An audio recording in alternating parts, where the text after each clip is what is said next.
En politique en France, ces derniers jours, il y a eu de grands changements importants. Le gouvernement entier va peut-être changer à cause d'une décision de Monsieur Macron. On en parle dans cet épisode 171 du podcast Fluidité. Alors pour que vous compreniez tout cela, restez à l'écoute. Avant de commencer, je voudrais vous proposer une opportunité unique pour progresser en français si vous êtes intermédiaire, notre club VIP. C'est un club privé que j'ai créé, composé d'une grande communauté de plus de 450 apprenants, que je remercie encore d'ailleurs. Vous y trouverez des amis qui viennent du monde entier et tous ensemble, nous faisons des activités de pratique orale en groupe sur Zoom.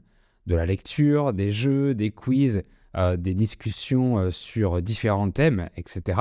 Ces réunions sont organisées chaque semaine le mercredi à 18h30 et le vendredi à 18h, heure de Paris. Mais également le mercredi à 18h30, j'anime aussi un cours interactif pour expliquer facilement et clairement la grammaire du français. Nous avons un groupe Telegram pour discuter, partager et échanger où j'aide les apprenants en répondant à leurs questions évidemment. Le club VIP, c'est aussi des contenus exclusifs pour les débutants, tout mon podcast sans aucune publicité, des transcriptions bilingues pour comprendre rapidement ou encore des listes de vocabulaire PDF pour enrichir votre lexique. Tout le monde est bienvenu et vous pouvez rester autant de temps que vous voulez. Pour rejoindre le club VIP, cliquez sur le lien dans la description. Bonjour et bienvenue dans ce nouvel épisode du podcast. Si vous n'en avez pas encore entendu parler, il y a eu de grands changements dans la politique en France, de grands bouleversements importants qui vont modifier le destin de notre pays.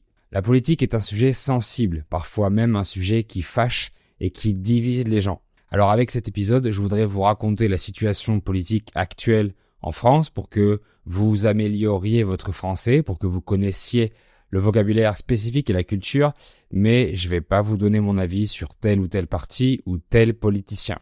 Mais à la fin, je vous dirai quand même ce que je pense de la politique en général et du système de vote. Mais alors, qu'est-ce qui s'est passé en France récemment ? Je vous raconte toute l'histoire. Tout a commencé au moment des élections des eurodéputés, les députés qui siègent au Parlement européen, donc les personnes qui votent les lois pour l'Union européenne. Ici, le verbe siéger, ça veut dire occuper un siège, un poste de député. Ces élections européennes ont lieu tous les 5 ans et les dernières se sont déroulées en 2019. Donc, elles ont recommencé le 9 juin 2024. Et cette année, le nombre d'eurodéputés a augmenté et est passé à plus de 700 représentants. Dans chaque pays membre de l'Union européenne, les habitants doivent élire un certain nombre de députés européens entre 6 et 96. Et ce nombre de députés par pays est proportionnel à la population du pays. C'est en Allemagne où il y en a le plus, puisque c'est le pays le plus peuplé de l'UE, de l'Union européenne. Et au contraire, c'est à Malte, à Chypre ou au Luxembourg qui en a le moins. Dans le cas de la France, il y a 81 eurodéputés en tout. Dans chaque pays, le nombre de députés européens de chaque parti est choisi en fonction du pourcentage des voix qu'ils ont reçues. C'est ce qu'on appelle un scrutin proportionnel. Le mot scrutin veut dire le mode de vote. Je connais pas les résultats des autres pays européens, mais ici en France, il y a un parti politique qui est arrivé en tête, c'est le Rassemblement national, le RN, avec un peu plus de 31% des voix, des votes. Il s'appelait auparavant le FN, le Front National, dirigé par la famille Le Pen. C'est un parti d'extrême droite créé en 1972 par Jean-Marie Le Pen, un homme qui ressemble à un méchant dans James Bond et connu pour ses propos cruels, haineux et racistes. Le parti a été repris par sa fille, Marine Le Pen, qui a essayé de lui donner une meilleure image que celle donnée par son père, mais elle n'a pas vraiment réussi. Vu qu'elle a le même nom de famille que lui, les gens l'associent toujours à son père. Et elle n'a pas l'air très sympathique. La nièce de Marine Le Pen est également femme politique et elle a été élue députée européenne avec son parti. Elle s'appelle Marion Maréchal Le Pen et son parti politique est encore plus extrême droite. Il est dirigé par Éric Zemmour, un homme condamné pour haine raciale plusieurs fois par la justice et qui ressemble à Gollum dans Le Seigneur des Anneaux. Il a été condamné, mais il continue à être politicien. Bref, cette autre partie d'extrême droite a obtenu 5% aux élections européennes. Aujourd'hui, le RN est dirigé par Jordan Bardella, un homme de 28 ans, donc très jeune et charismatique. Il est souriant, beau garçon et paraît gentil. Je suppose que c'est en partie grâce à lui que le Rassemblement national, le RN, a retrouvé une meilleure image et a pu obtenir toutes ses voix. Mais c'est pas la seule raison, évidemment. Donc je le disais, le RN dirigé par Jordan Bardella a obtenu 31% des voix et le parti d'Éric Zemmour 5%, ce qui fait donc au total 35 sièges au Parlement européen pour ces deux partis d'extrême droite. C'est un record absolu pour l'extrême droite.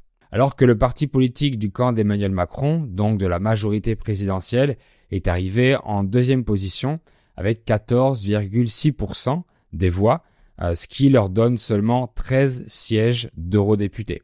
Les résultats choquants de ces votes pour les élections européennes ont été dévoilés le 9 juin à 20h.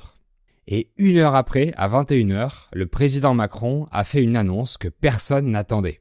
Il a fait un discours en direct pour expliquer que la montée du nationalisme était un danger pour l'Europe, mais aussi pour la France. Macron a également indiqué qu'il voulait redonner la parole aux Français via un nouveau vote pour que la situation politique soit plus claire dans notre pays. Et le président de la République française a donc décidé de dissoudre l'Assemblée nationale française. Dissoudre, dans ce contexte, ça veut dire éclater l'Assemblée. L'Assemblée nationale française est constituée de 577 membres. Ce sont des députés qui représentent chacun une circonscription en France. Le pays est divisé en 577 circonscriptions législatives qui sont des divisions du territoire avec un certain nombre d'habitants. Dans les zones où il y a peu d'habitants, les circonscriptions rassemblent plusieurs communes et sont assez vastes, mais dans les zones très peuplées, comme à Paris par exemple, les circonscriptions sont plus petites. Donc la dissolution de l'Assemblée, le fait de la dissoudre, signifie que tous les députés actuels ne le seront plus et qu'il faut voter pour de nouveaux députés, à ce qu'on appelle les élections législatives. Et ces élections législatives ont déjà eu lieu il y a 2 ans, en 2022, quand Emmanuel Macron a été réélu président de la République. En effet, tout de suite après chaque élection présidentielle, il y a une élection législative pour choisir les nouveaux députés. Alors je comprends pas trop pourquoi il a fait ça maintenant, c'est peut-être une stratégie politique, ça m'intéresse pas. En tout cas, c'est comme un coup de poker en connaissant les résultats des élections européennes. C'était un risque à prendre, le risque que les partis d'extrême droite passent au pouvoir. Je sais pas dans les autres pays, mais en France, le gouvernement doit représenter le parti politique majoritaire de l'Assemblée nationale. Si un parti ou un camp politique obtient la majorité absolue, les ministres doivent être du même parti politique. Donc si l'extrême droite a la majorité absolue à l'Assemblée, le gouvernement doit obligatoirement être d'extrême droite. La majorité absolue, c'est la moitié des députés plus 1. Donc ça fait 289 députés sur 577 au total. En 1997, le président de droite Jacques Chirac avait également dissous l'Assemblée, alors que son camp avait tranquillement la majorité absolue. Résultat, c'est la gauche qui a gagné la majorité absolue. Donc le président Chirac a dû nommer un premier ministre de gauche, Lionel Jospin, qui a nommé des ministres de gauche également. Donc pendant 5 ans, il y a eu cette cohabitation entre le président Chirac de droite et ses ministres de gauche. C'est pour ça que Macron a pris un gros risque avec cette dissolution, puisqu'il est du centre, ni à gauche ni à droite. Donc il risquait une cohabitation avec l'extrême droite. Les élections législatives se font toujours en 2 tours. Le premier tour a eu lieu le 30 juin et le deuxième le 7 juillet. Et le soir du 30 juin, à la fin du premier tour, les Français ont été une nouvelle fois choqués en voyant que le RN a obtenu 30% des voix, comme aux élections européennes. Suite à ce résultat, de nombreux Français se sont mobilisés ou exprimés pour faire barrage au Rassemblement national pour le deuxième tour. Un barrage, ici, ça veut dire un obstacle. Donc faire barrage veut dire bloquer la progression ou l'avancée de quelqu'un. Des influenceurs ou des stars ont incité leur communauté à ne pas voter pour le Rassemblement national au deuxième tour. La France entière s'est révoltée pour ne pas que le RN ait la majorité absolue à l'Assemblée nationale. Même le camp présidentiel de M. Macron a invité ses électeurs à faire barrage contre l'extrême droite en votant pour d'autres partis. Et pour ce deuxième tour, les partis politiques se sont alliés pour former grosso modo 3 camps, la gauche, le centre et la droite. Pendant cette longue semaine entre les deux tours, la tension était palpable en France, c'est-à-dire qu'on ressentait le suspense et le stress. Vu les résultats du RN au premier tour, beaucoup de Français étaient malheureusement persuadés que ce parti allait gagner la majorité absolue au second tour. Les résultats du deuxième tour sont tombés à 20h le 7 juillet et ils ont une nouvelle fois surpris tout le monde. C'est la coalition de gauche qui a obtenu la majorité relative, c'est-à-dire le plus grand nombre de voix, mais sans obtenir la majorité absolue. Cette alliance de plusieurs partis de gauche s'appelle le Nouveau Front Populaire. Ensuite, c'est le camp présidentiel qui arrive en deuxième position, puis c'est le Rassemblement national en troisième. Et voilà, maintenant on a une Assemblée nationale avec les trois camps, gauche, centre et droite, qui ont chacun environ un tiers de tous les sièges de députés. Pour l'instant, on ne sait pas ce qui va se passer pour le nouveau gouvernement. Puisqu'aucun parti n'a la majorité absolue, Emmanuel Macron n'est pas obligé de changer tous les ministres par des personnes de gauche. Des discussions sont en cours et c'est un peu le flou pour le moment. Donc on verra ce qu'il se passera, mais certains disent que le pays ne pourra pas avancer avec ces trois camps politiques presque à égalité. Maintenant, voici mon avis personnel.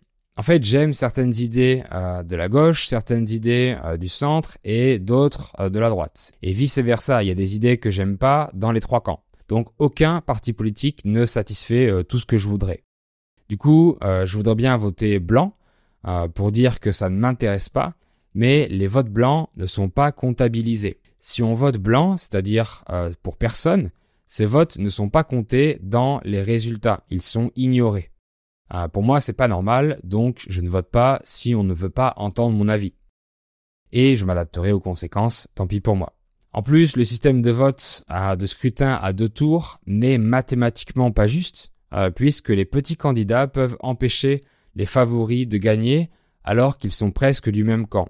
Il y a aussi des votes stratégiques, etc. Il faudra un système plus équitable comme le jugement majoritaire, élaboré par des scientifiques du CNRS, où on attribue une mention pour chaque candidat sans que les candidats interfèrent entre eux. C'est faisable, mais c'est pas encore mis en place. Et en plus de ça, les hommes politiques sont toujours impliqués dans des magouilles, des fraudes ou des arnaques, comme l'ex-président Sarkozy, ou alors dans des agressions sexuelles. Et ils sont jamais condamnés avec la même intensité que les autres citoyens. Ils ont comme une espèce d'immunité. Donc j'accepte pas ce genre de mentalité pour ma part. Donc pour toutes ces raisons, je ne vote pas. Alors bien sûr, je vais jamais vous demander pour qui vous votez, c'est une décision privée qui ne regarde pas les autres. Et les commentaires de haine ou de provocation à la haine politique seront supprimés. Au lieu de ça, je vous propose d'essayer de réécrire les nouveaux mots dans les commentaires, les mots que vous avez appris, pour les partager avec tout le monde et pour mieux les mémoriser. Et merci beaucoup à vous d'avoir suivi cet épisode. Abonnez-vous à mon podcast ou à ma chaîne pour ne pas rater les prochains. Si vous avez aimé le contenu et que c'était utile pour vous, dites-le moi en mettant un pouce ou un like ou en mettant 5 étoiles sur les plateformes de podcast et également pour me soutenir. Moi, je vous dis à bientôt.